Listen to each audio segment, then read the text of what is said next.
Welcome, everyone. Thank you for joining us today. We'll get started in just a few moments as folks are still joining. In the meantime, please write in the chat box who you are and where you're joining from.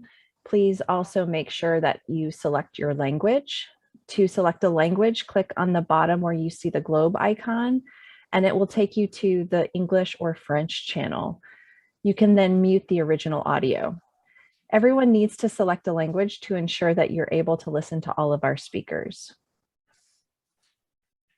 In addition, you may also select whether or not you would like to read captions during the session. You should be seeing these captions automatically, but if not, you can select them by clicking on the icon with 2 C's. If you wish to hide the captions later, please select the same icon again and select Hide Subtitle from the menu that appears.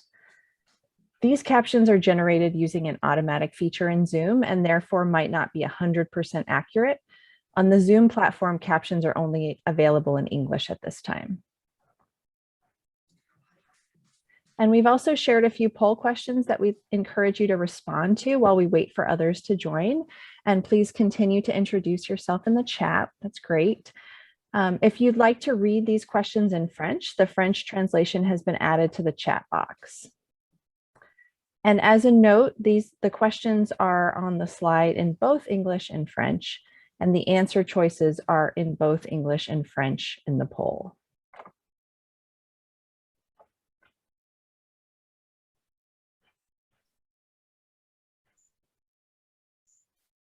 Great, so please continue to answer the poll questions. And I think we will go ahead and get started. So thank you again for joining today. I want to welcome everyone again to today's session. My name is Sarah Harlan, and I'm the Partnerships Team Lead on the Knowledge Success Project at Johns Hopkins Center for Communication Programs. Knowledge Success is excited to be partnering with FP2030 on this series. This is our 18th conversation in the Connecting Conversations series. And if you've missed previous conversations, you can watch the recordings on FP2030's YouTube channel. And you can also read blog post recaps that include recording links, and those are available on the Knowledge Success site. So you can get up to speed with our previous 17 conversations. This conversation will last for approximately an hour, and we'll have an open question and answer discussion with our 3 speakers. It's being simultaneously interpreted into French, as I mentioned, and it's being recorded in both English and French. The recordings will be available in the coming days. If you haven't already done so, please select your language by clicking the globe icon at the bottom of the Zoom screen, and it will take you to the English or French channel, and you can then mute the original audio. And a reminder about closed captioning. You may select whether or not you would like to read captions during the session. If you don't, you can opt out by clicking the icon with the 2 C's. Participants are muted throughout the duration of this conversation, but if you have questions for our speakers, please type them in the chat box as you follow along. My Knowledge Success and FP2030 colleagues will be moderating the chat box, and we will get to as many questions as we have time for. And just a little bit about this Connecting Conversations series in case you're joining us for the first time. Connecting Conversations is a series of discussions on adolescent and youth reproductive health hosted by FP2030 and Knowledge Success. Through the end of this year, we will be co-hosting these sessions every few weeks on a variety of topics. The series has been divided into 5 themes. We began with a look at a foundational understanding of adolescent development and health. We continued our conversations by exploring engaging critical influencers to improve young people's reproductive health. Our 3rd theme focused on adolescent responsive services, and our 4th theme explored reaching key youth populations. For our final set of conversations, we'll take a look at some of the emerging trends and transformational approaches in AYSRH. We're excited to begin this final set of conversations with a discussion on positive youth development and young people as assets, allies, and agents of change in AYSRH. Before I introduce today's moderator, I want to begin by looking at the poll answers. So let's bring those up.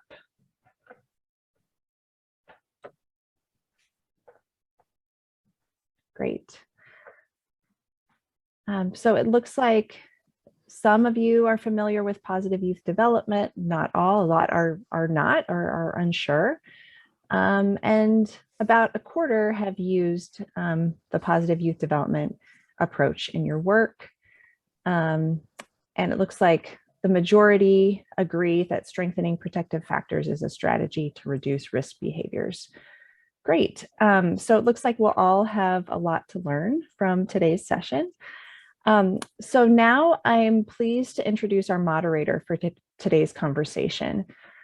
As the Senior Youth and Reproductive Health Technical Advisor at USAID's Office of Population and Reproductive Health, Amy Uccello has over 21 years of international development experience. As a family planning reproductive health specialist, her technical expertise centers on AYSRH, adolescent development, cross-sectional youth programming, and meaningful adolescent and youth engagement. And throughout her career, she's also supported public-private partnerships, HIV/AIDS programming, and gender integration. Her passion for AYSRH is most evident when building local capacity, supporting youth leadership, and sharing global best practice through facilitation and learning.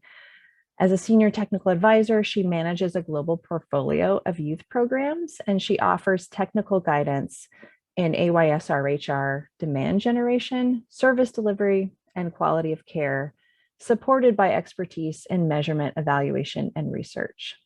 So I will hand it over to Amy to moderate today's session. Welcome, Amy.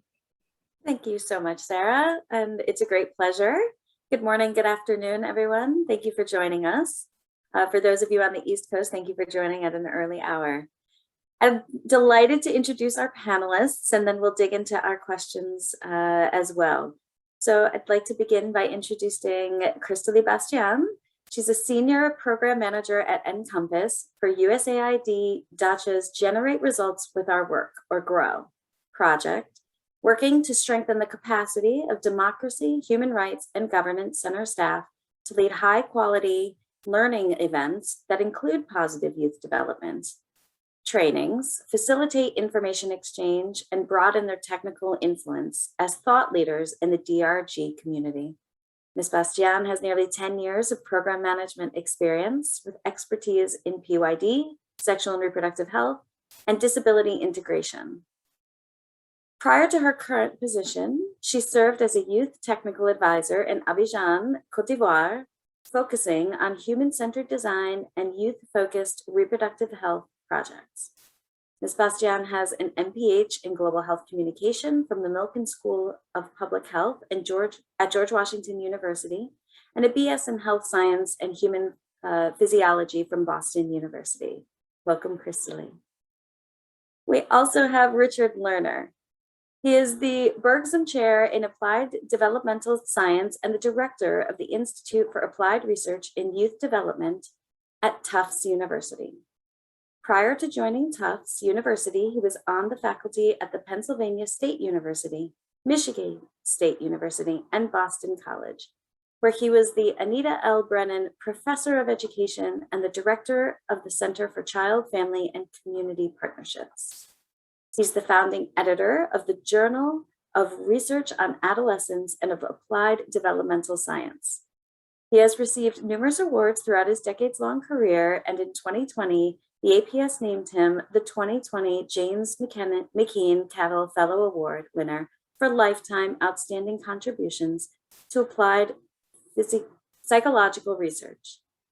Lerner is known for his theoretical work on the mutually influential relations between individuals and their settings as the fundamental basis of lifespan human development, and for his use of this approach to developmental theory to describe, explain, and optimize the relations between adolescents and their peers, families, schools, and communities.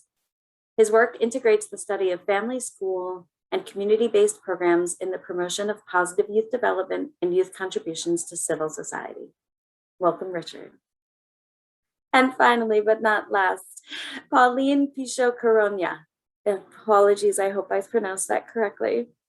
Pauline is a nurse with a master's degree in public health, currently working with Nama Wellness Community Center as the Executive Director, a position she has held since August 2015, shortly after it was founded and registered as a community-based organization.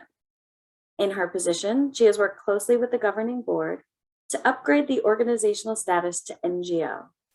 This has greatly contributed to a diversified funding base for the organization. She has also taken the lead in development of organizational strategic documents.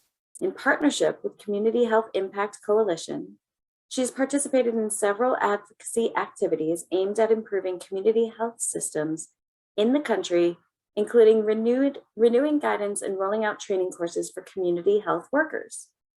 Besides organizational development and system strengthening, she has ensured integration of services that highly meet the needs of vulnerable communities. These include maternal and child health programs, including cervical cancer screening at treatment, facility and community-based adolescent-friendly services, also established a community health workers program to strengthen health systems by linking the community to formal health services. As a response to COVID-19, she spearheaded the upgrade of their health facility from Health Center Level 2 to Health Center Level 3 to promote access to facility-based deliveries to expectant mothers challenged by transport restrictions. And welcome, Pauline. It's a delight to have you all here. So let's get started. I'm going to ask the panelists to start at the beginning. Can you tell me a bit about how positive youth development approaches came about?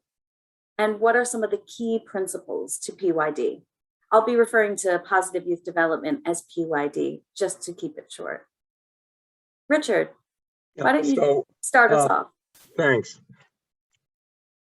The positive youth development perspective that we know today really emerged in the late 1980s and early 1990s due to the contributions of a practitioner by the name of Rick Little, who founded the International Youth Foundation.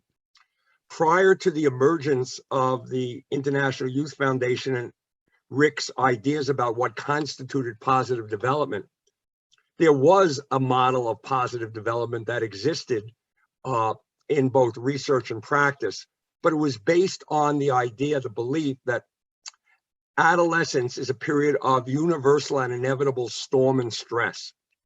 Therefore, what you needed to do was to regard adolescence as problems to be managed, to reduce the likelihood of unsafe sex, delinquency, bullying, drug and alcohol use and abuse, and activities that could destroy civil society. What Rick did is reorient this, because good was defined within the deficit model as the absence of bad. If you didn't do all of those things, then by default you were a positively developing kid. But it was a very dispiriting message.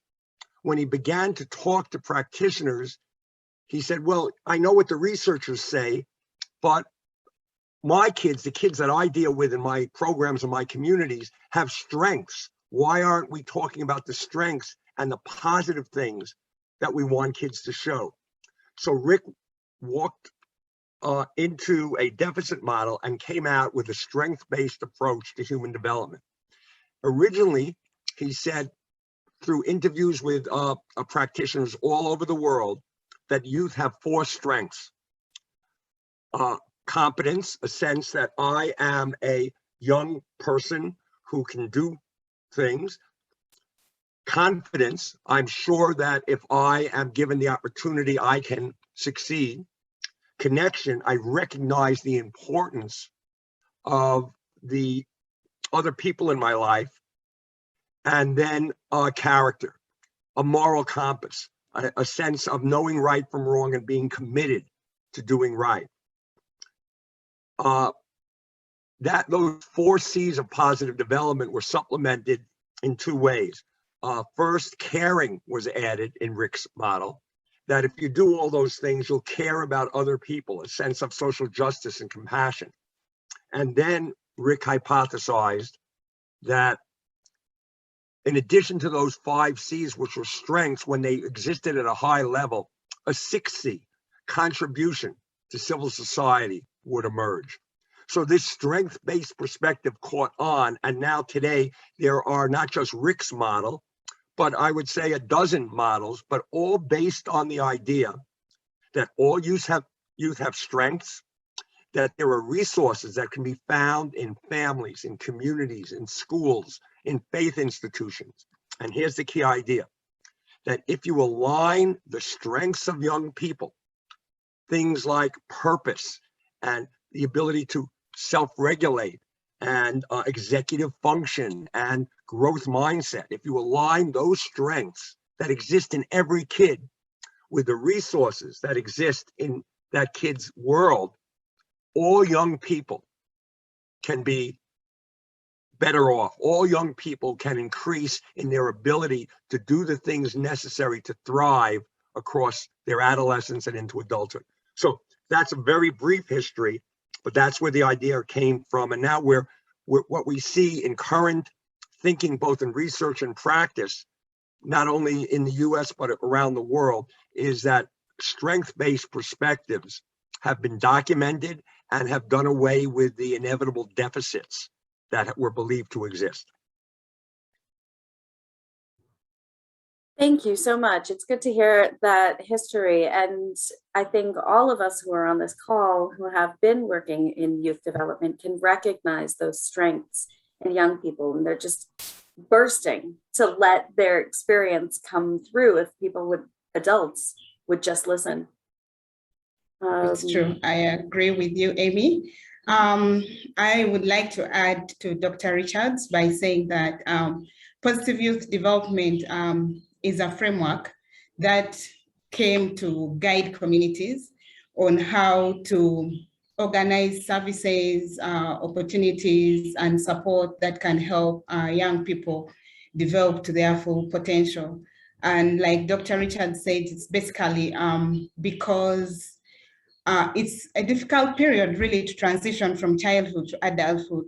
There are so many things that happen during that time. There are so many physical changes that take place, emotional changes, hormonal imbalances, and therefore young people really need to have an environment, which we call an enabling environment, to help them thrive and grow to their full potential. Giving an example of where I work is that we use the youth almost in every service point that we offer. Like, for example, our midwives offer family planning services to the young people between the age of 20 to 26 years.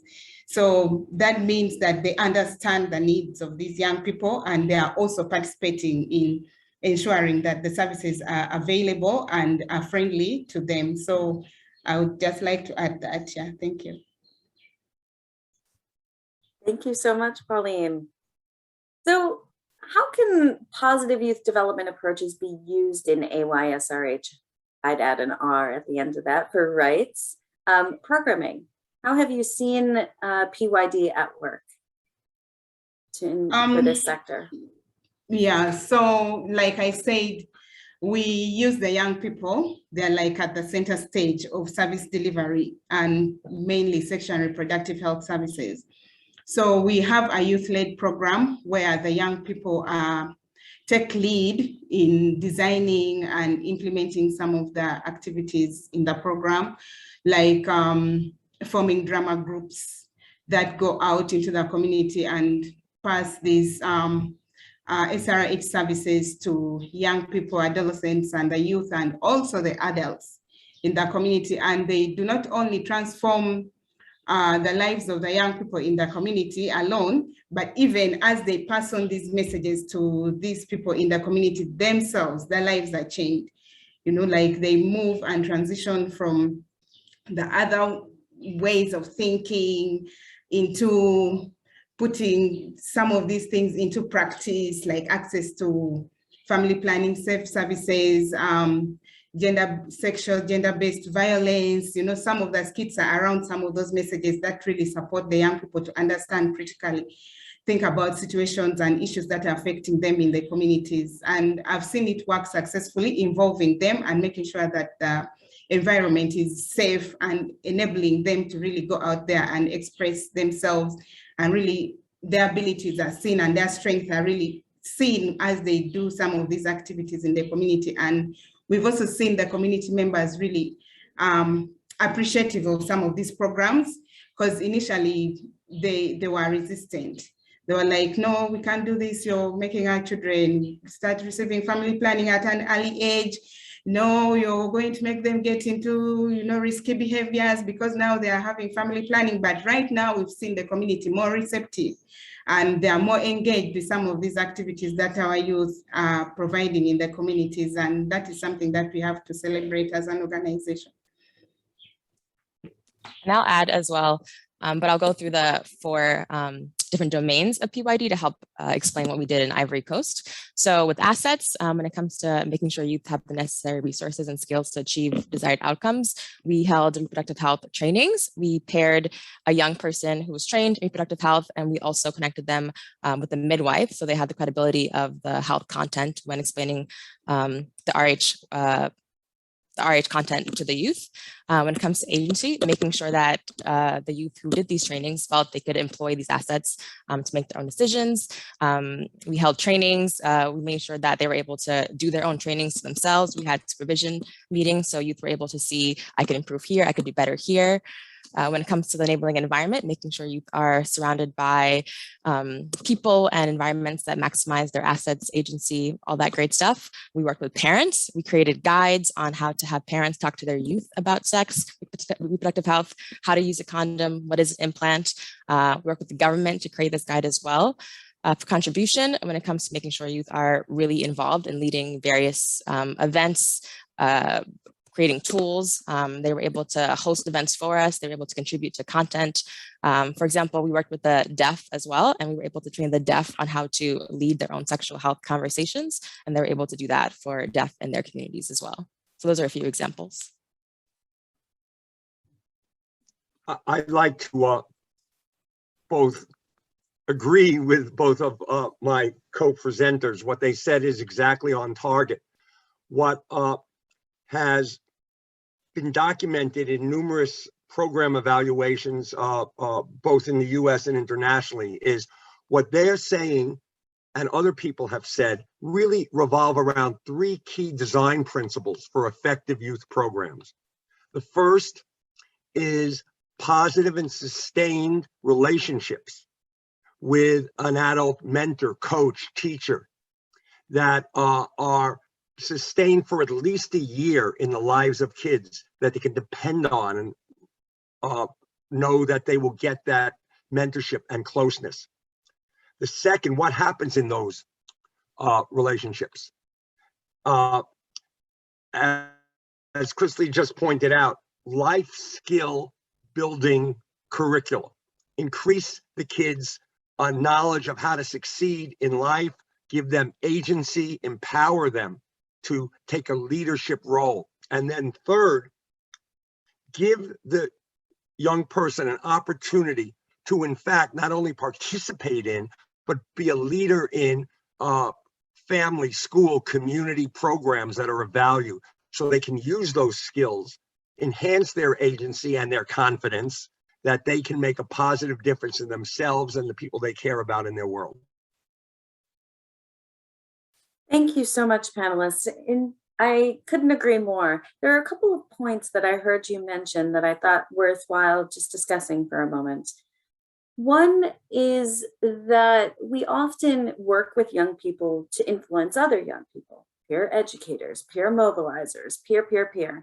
But Pauline, you were noting a little bit, and Kristely as well, and even Richard, the opportunity for young people to also influence adults about subject matters, in fact, that they might not align with the AYSRH community. It's a little bit based in stigma. It's a little bit based in power dynamics. It's a little bit based in fear. You know, any talk of sex or contraception increases promiscuity. We're going to lead them down these dangerous roads if we even talk about it.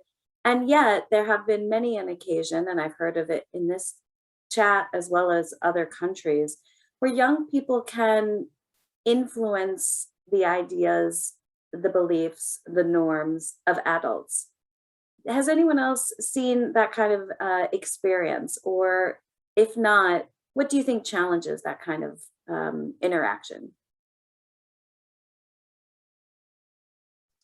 I think we've seen that, at least in my activities in Ivory Coast. For example, we paired the parents together to lead their own sexual health conversations with other parents, but we also paired them with youth, and we also paired them with groups of boys and girls, just boys, just to mix it up a little bit, to get them comfortable talking about sex with younger people.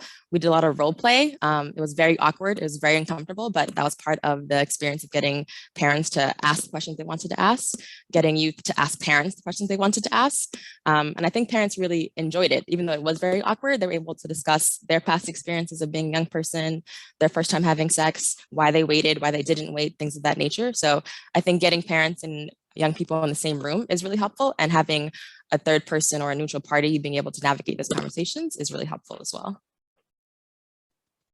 Yeah, I totally agree with Kristely. I would like to point at something that we've all been hearing, if you've not so, but I know that most times young people are looked at as problems in our lives. When adults look at young people, the problem has come.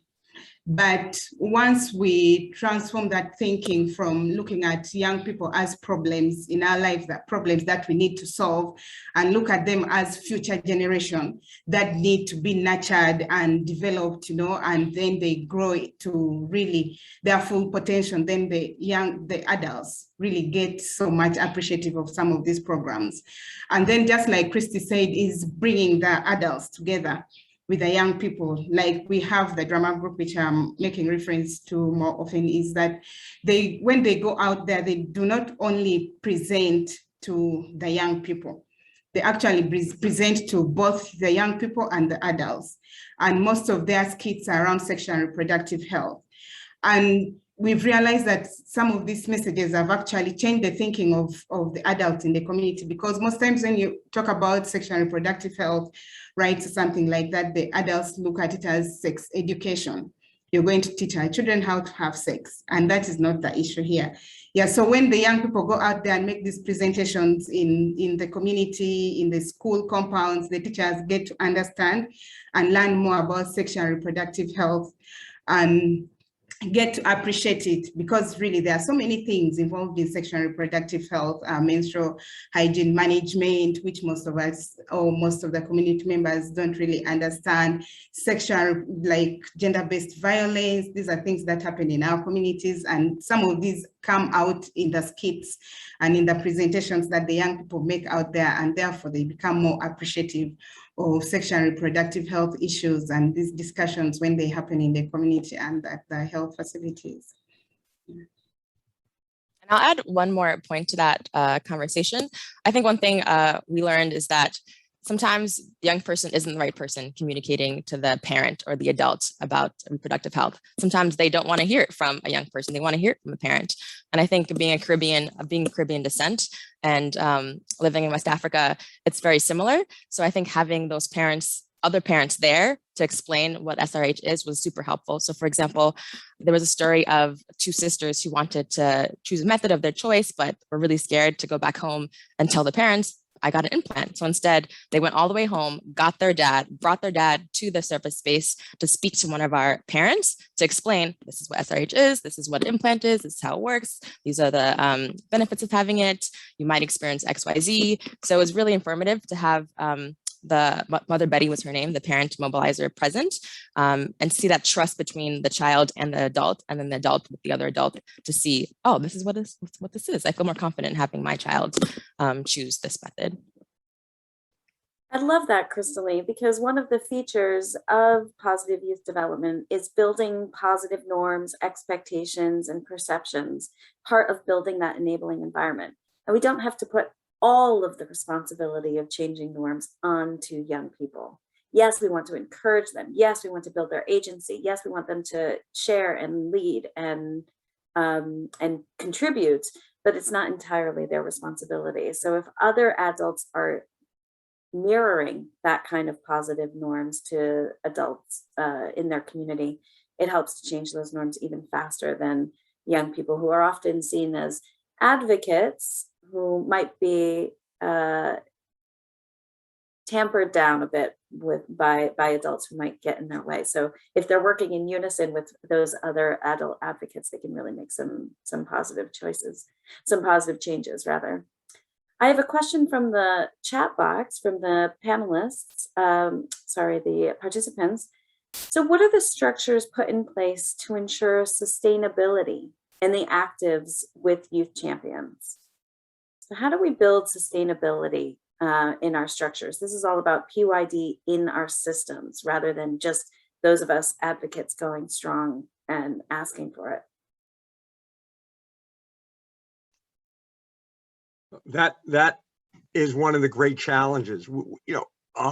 As you've seen from my co-panelists, we know how to not me, but they know how to design effective programs, and that's an ability that is the bedrock of everything we do with young people. They're building it on these relationships, the empowerment, the engagement of youth.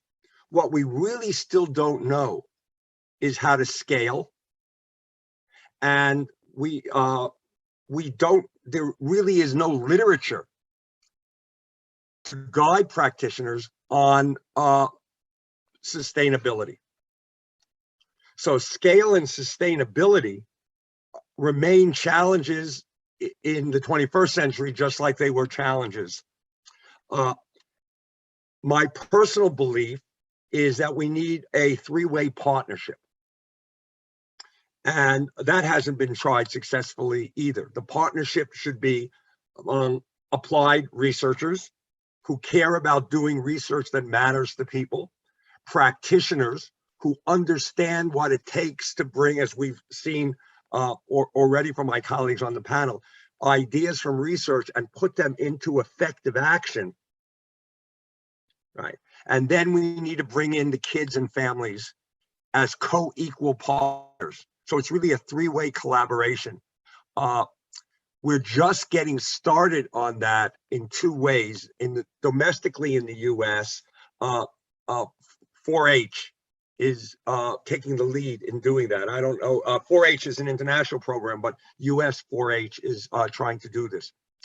Internationally, the Templeton World Charity Foundation is investing in creating these partnerships. It's sort of like a three-way think tank that is done in around the world, but focused mostly on low and moderate income countries. And they have created this platform which actually creates these researcher practitioner community, including young people, partnerships. And they're putting money into it. Unfortunately, even though it's a wealthy foundation, they don't have enough money to either scale or sustain it. But the idea is if you can create those partnerships and through evaluation show that they're changing kids' lives for the better, that is a pathway for scaling and sustainability. That'd be a great thing for USAID to do. Yeah, I totally agree with you, Dr. Richard. I think through partnerships, we can really sustain the adolescent youth sexual reproductive health programs in our communities and involving the local community leaders. Yeah, because they are the ones on the ground and they know the needs of their communities. And therefore, if these programs are being implemented in these communities and all of a sudden they stop, there will be great demand for them at the community, most especially when they've seen the results, the positive results. So I agree that we have to partner with all the stakeholders involved. It should be multi-sectoral with schools, health sector, with the community leaders, with the religious leaders and the family members themselves. Yeah. So we have I was asked in the Zoom, it's the Templeton, Templeton World Charity Foundation. And you can just put that in Google and they'll come up. Thanks. They're in Nassau, Bahamas is their home base. Nice gig. there are a couple of questions, but I don't want to leave this point right away because it is the challenge that we all face, including at USAID. And I think it's in particular within the health space, in fact. I have found that the education, the DRG, the employment folks have moved a lot farther with positive youth development than the health folks. And I think it's in language, it's in rhetoric, but it's not in the systems as deeply as it could be. The research has been produced, but the measurement indicators are not mandatory. And we all know what gets measured gets done. What I would love to see, and I wonder your opinions on this, Richard, and Kristely and Pauline, why haven't we thought of PYD indicators as a pathway to the health outcomes that we are all trying to achieve? Increased contraceptive uptake, reduced adolescent pregnancies, increased visits to the clinics. We have these lofty goals that we're struggling to reach, particularly in a pandemic. And PYD indicators get set aside because it's not quite clear if they're going to get us there. But I would see those as sub-indicators or sub-outcomes that are the most effective to getting us to the higher ones. But they're not in our measurement systems. Have you heard of others who have included PYD indicators in their measurements? What is holding the health community back from really running full speed ahead with PYD? I think at least go ahead. I'm sorry, Kristely, you go ahead. I was just going to say that at least in Ivory Coast, the issue was on my team and at my organization, no one knew what PYD was. So when you bring it up, it's this new fancy word acronym, PY what? What is that? Why are we doing this? Who else is doing it? Why do we have to do it? So I think that was one of the biggest issues. But I think with PYD, there are a lot of resources and tools that already exist. So it's super easy for me to explain what PYD was. I was able to translate it into French, all the tools. I was able to give everything to them at once. It wasn't just, here's part of translation of what PYD is, here's part of what the measurements are. But being able to change what you're communicating to each individual person you work with to match what they need. So if the M&E guy came to me and said, Kristely, PYD, sure, it sounds great, but what am I measuring? Well, here's a book of measurements that the tools already give you that you could use to measure PYD in our current programmings. Someone from the malaria team comes over to me and says, Kristely, what is this PYD thing you're doing? Well, you can apply this to a lot of different sectors. Here are some examples of how it's worked. I think having the evidence is really important and giving examples of why it's important to you, your programming, how it will help your programming. You got to find the incentive behind it. It isn't just PYD is great, it's why it's great, how it can help us and how it'll make us also look better to our donors, our participants, things of that nature. I couldn't agree more, Kristely, and you and Pauline have both hit on a key point for both measurement and programming, and that's specificity.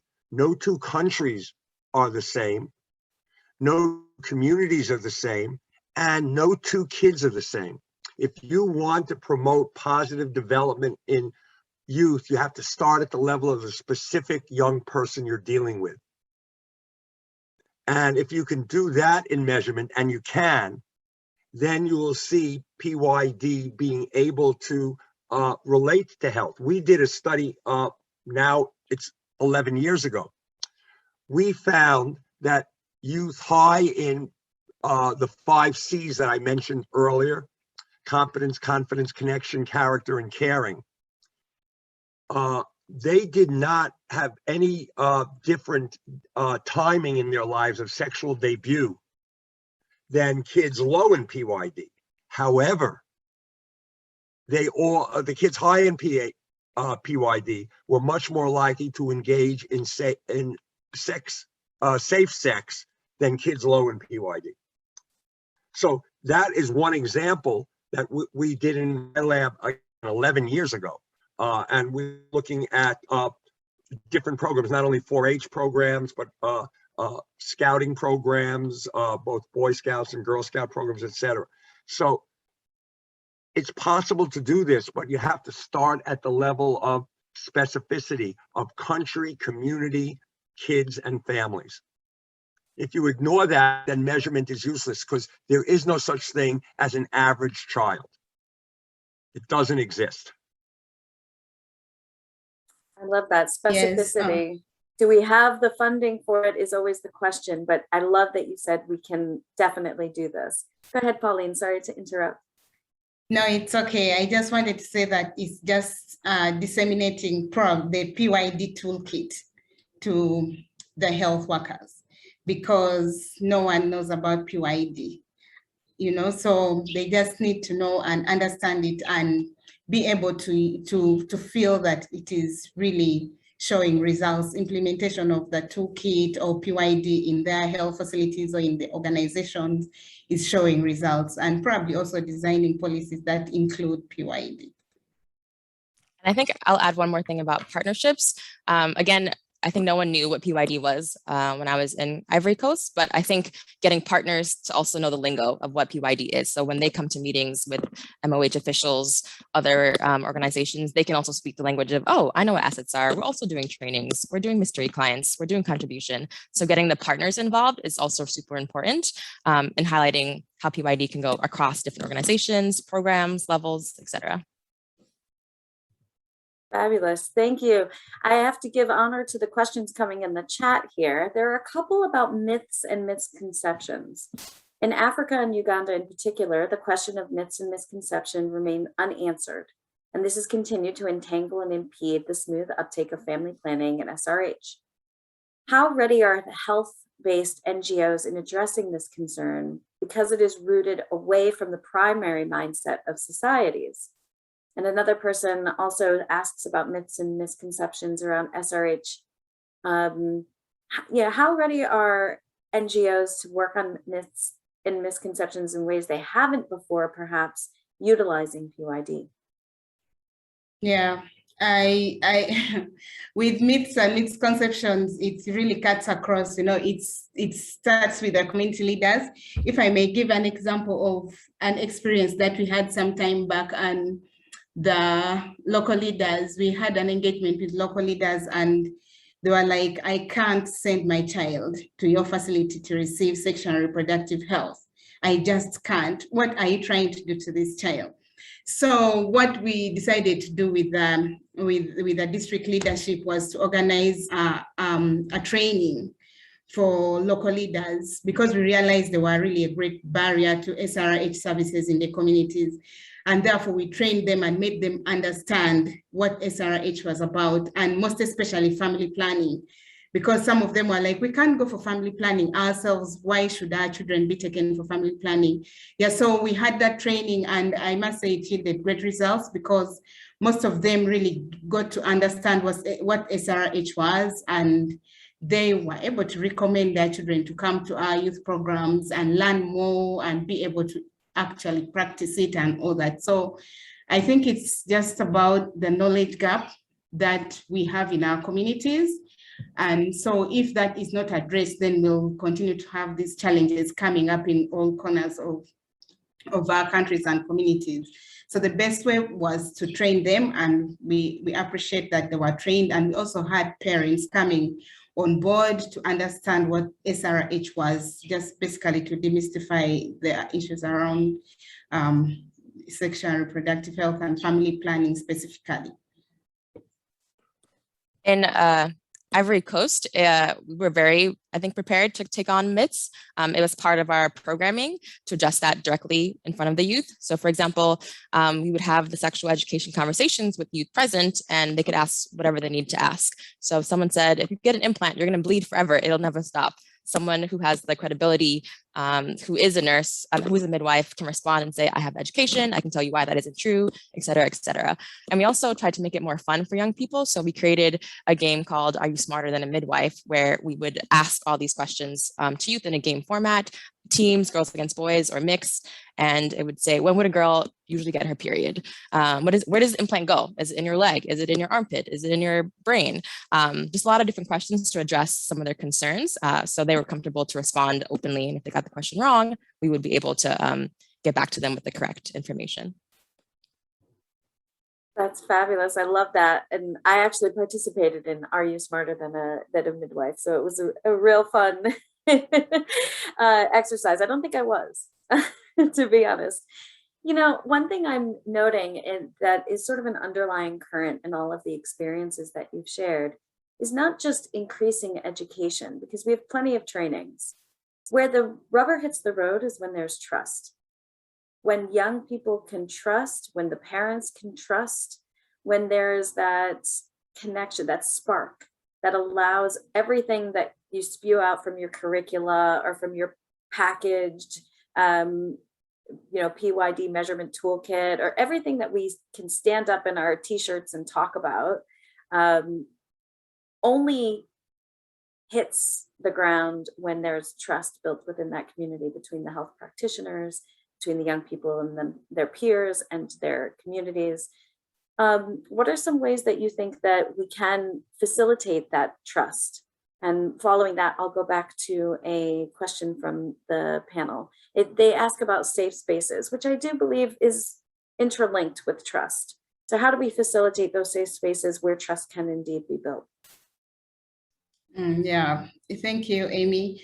From my personal experience and from, if I may make reference to the PYD framework, is the part of involving the youth, making them participate in designing their programs and coming up with messages that they feel attractive to the rest of their peers.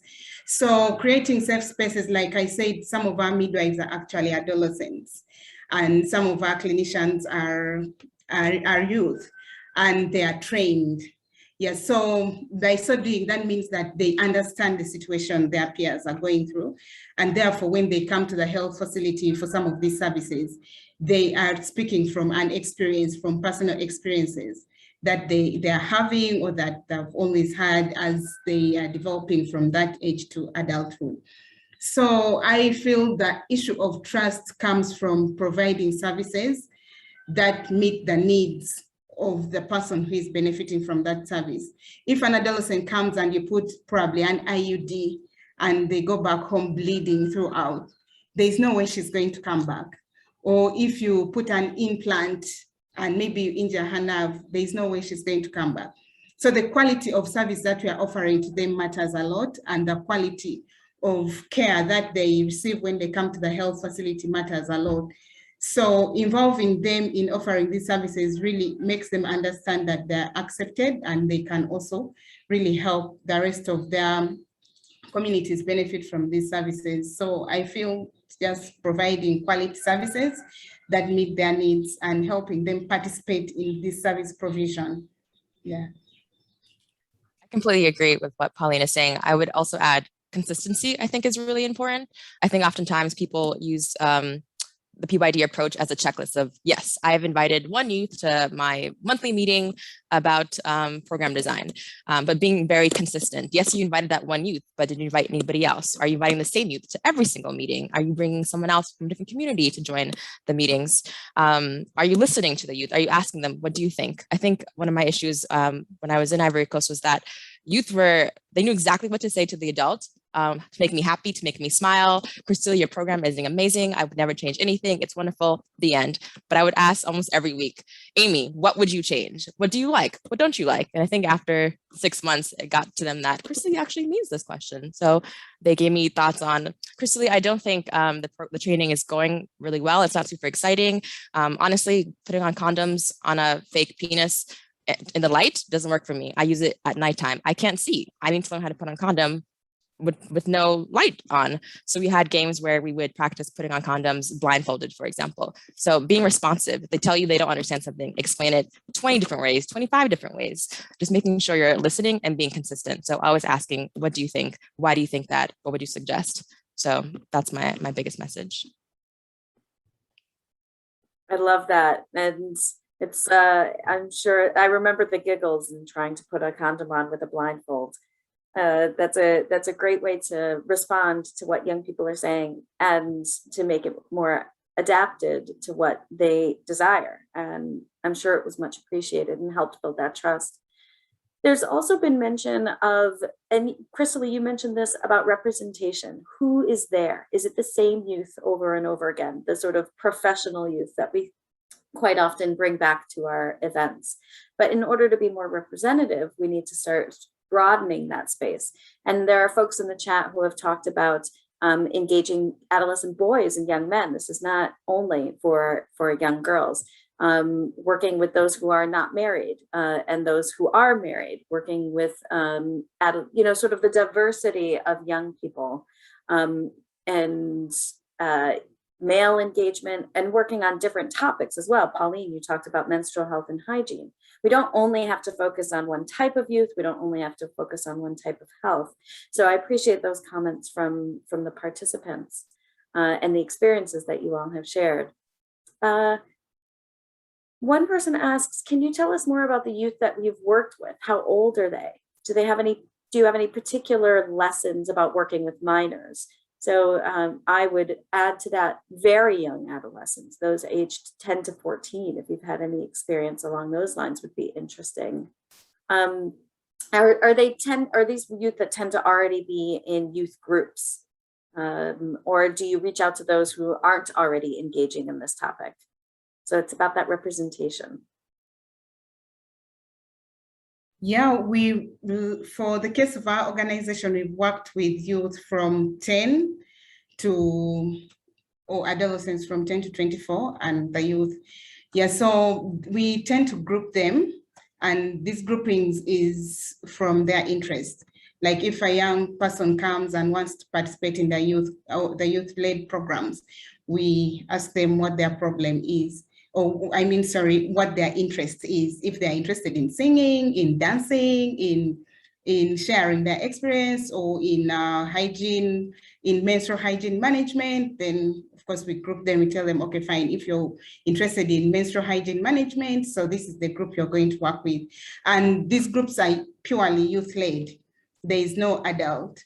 Yeah, so they help their fellow peers understand how the program runs, and of course they lay the ground rules and how everything is supposed to be done when they're in their communities, in the schools. Yeah, so the young adolescents mainly are into the clubs, where they sit in clubs and share their experience and help to come up with sanitary towels to manage menstrual hygiene during that period. So they come up with ideas really, and how they can use locally available materials to make sanitary towels. Yeah, so you find that they participate more in some of these things around menstrual hygiene, and also providing health talks to their fellow peers in their small clubs of the young adolescents, if I may call them young adolescents. So we've worked with them, not so much, but in the area of menstrual hygiene, puberty, all those developmental changes that take place during that period. And most of them really participate actively, except that, of course, when schools begin, then they have to go back to school, and then the program is interrupted a bit. But they are really very involved in some of these activities, yeah. And you recognize those strengths coming from those different types of young people. It's not only those elite, right? I mean, I personally have seen it as well. Those new ideas can come from those who are even the most marginalized. And I'll add for our age group in Ivory Coast, it was about, I think, 16, 17 to 25, both male and females. And we did a lot of research to sort of create different archetypes of our girls and our boys. So we have, I think one of the examples for the boys was we have the smooth talker. We have like the young guy who wants to look up to an older man for help and advice. For the girls, we had Edith, who I think was already a single mom and had another baby on the way. We had, I think, Esther, who was in school, engaged in her community. So we had a lot of different archetypes to work from to build our design around.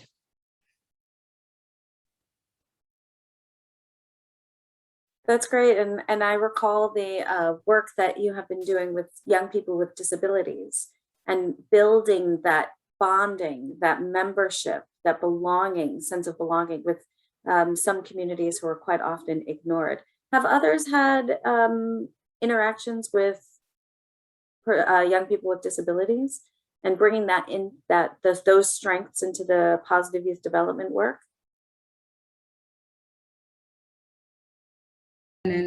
No, for our setting, we've actually not involved young people with disability that much, but it's something that we are thinking about. Yeah, like when I was reading some of the literature, I realized that actually it's a group that we have to start thinking about. There are not so many in our community, but they are there. So we've not involved them much. What we are doing with young people right now around that is mental health. Yeah, we are working with them, especially right now post-COVID. We have brought the young people to really try to help them overcome the effects of COVID-19, especially the psychological, psychosocial effects of COVID-19 into small groups, and where they really, it's actually facilitated by the young people. Yeah, so we have a young person who is trained in offering group support psychotherapy, and she facilitates the group, so the group comes up with ideas and how best they can solve their problems. Yeah, we've not really involved the people with disabilities so much. My one plug for disability integration here is that I think a lot of folks think that disability integration is hard, it's super difficult, and it doesn't have to be. A lot of the programming and design we already had with our youth was adaptable to people who were deaf. So we just had to talk to them directly. What do you think about our presentation? Does it work? Kristely, no, too many words, get rid of this, add some photos here. They really designed the curriculum. It wasn't me whatsoever. I gave them our drafts. They were able to completely rip it apart and make it what they needed it to be. So it doesn't have to be a full-on 5-year process of integrating people with disabilities into your programming. I think just engaging the community and finding ways to include them. We had events we hosted.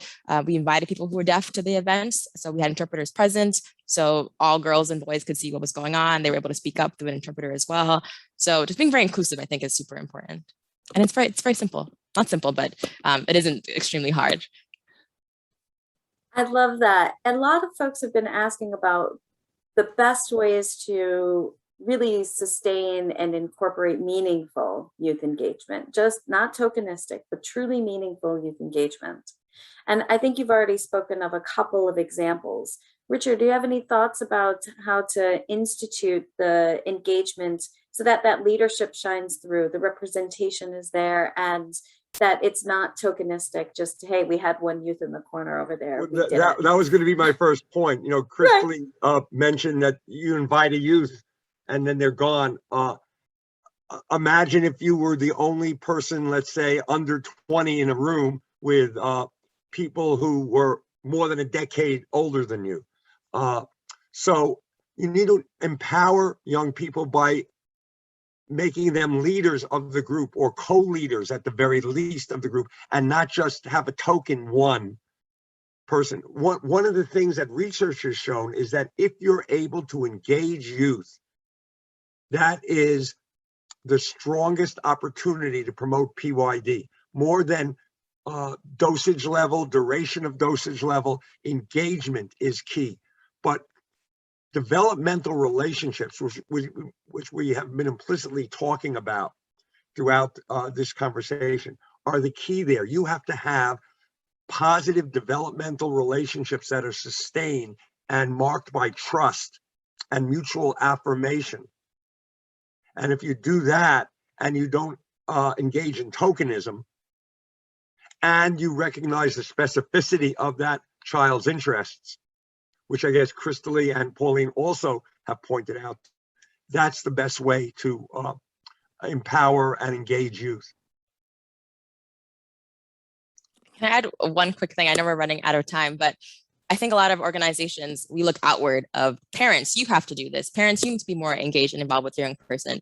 But take a look at your teams as well. I know my team had a lot of different age ranges, and not everyone was on board with the PYD approach. Not everyone agreed that this young person should be presenting on my topic that I have expertise in. So making sure you're taking a look at your individual teams and yourself of, am I applying PYD? Am I engaging a youth? Am I asking the right questions on a regular basis? So I made PYD part of my agenda on a monthly basis, where I would always ask, are we still doing assets right? Do we need to change it up? Do we need to add something different? Are we still contributing appropriately? Should we ask someone else to join this conversation? So consistently asking yourself, are you still doing PYD? Not just doing it once at the beginning of the year, at the end, for reporting. I love that. We need to practice what we preach. And there are opportunities. Once you, I think, are in the PYD mindset, you can't not see it everywhere.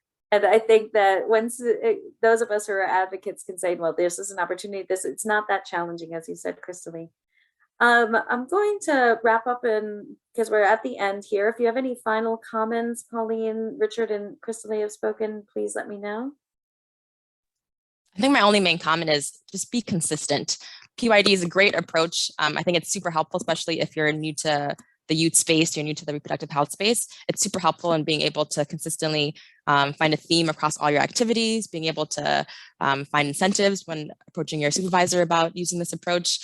Just be consistent, ask questions over and over again, and continue to ask others their thoughts on PYD and what they're doing. It's a super collaborative approach, so use it.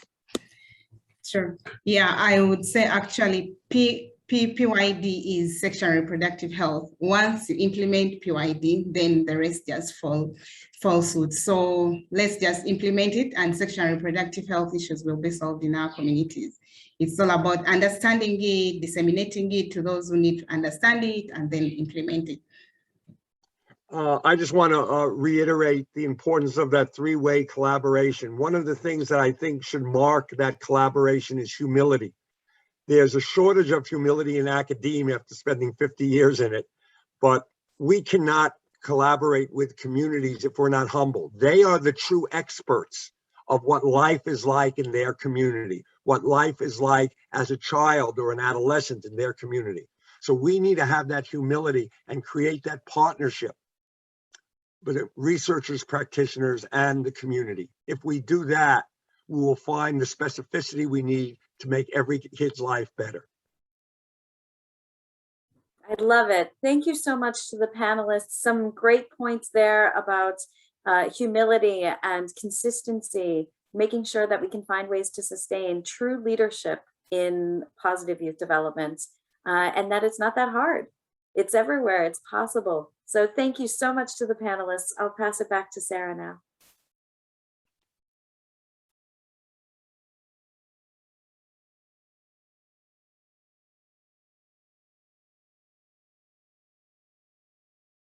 Sarah, do you have any points about recordings? If not, I want to thank everyone for joining us. It was a delight to have this casual conversation. I look forward to having many more. Yeah, sorry. I had a connection issue there. Thank you everyone so much for this engaged and thoughtful discussion. Thank you so much to Amy and to all of the panelists for joining us, and to every great questions.